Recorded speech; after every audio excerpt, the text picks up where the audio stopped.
Hey, welcome back to Broke and Fed Though, where the only thing sweeter than these desserts are the fact that you didn't break the bank. Today I'm dessert prepping for the entire week because life is hard, but sugar-free helps. Let's get into it. First, I'm going to mix ingredients according to instructions. I wanted like an Easter vibe, so I took some batter out of the bowl and just made some different colors. Then I threw in a cup of some frozen berries that I got from Walmart and chopped them just a little bit. Gave it a nice mix, not too much, just so all the colors are visible and pretty.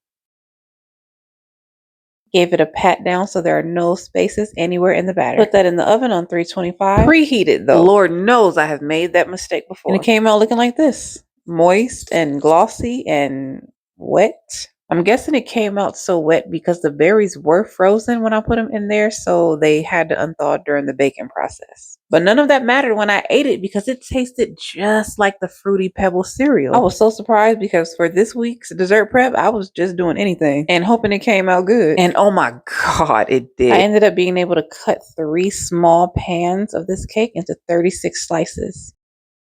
All right, now let's put it together. I have 15 containers here. I just said, what the hey, let me throw in an extra because I had a little bit more left than what I needed. Now on to my favorite part of a cake, the frosting. Or in this case, the filling. Here I made a few tasty options. I opted for choices that are like more lower in carbs, lower in sugar, or just natural sugars maybe. I mean, I am on a weight loss journey, so these meal preps are also helping me shed those pounds over the weeks. I've already lost 70 pounds, but I'm going for a total of 150. So I can get back down to my old weight of 140 pounds and just maintain that forever. And one thing I'm learning is that you have to make how you eat a lifestyle. But in order to do that, you have to like it. People don't tell you that after you lose weight fast, the reason that you gain it all back and more is only because we return back to our old eating habits, the one that we actually like. And I have definitely been a victim of this way of thinking multiple times. But I've learned just have fun with my foods and portion control and always drink a full bottle of water to trick my body into thinking I ate double what I did.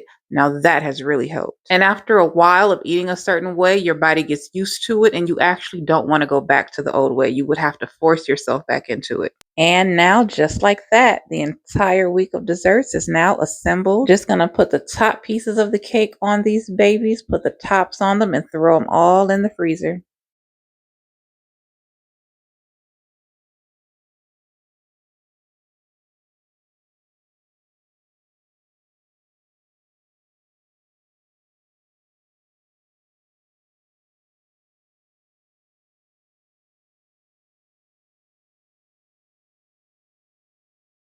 If anybody cares, I'll put a list of the stuff that I used, including the fillings that I made, where I got them, how much they cost, and even the macros or nutrients in each container, all at the end of the video.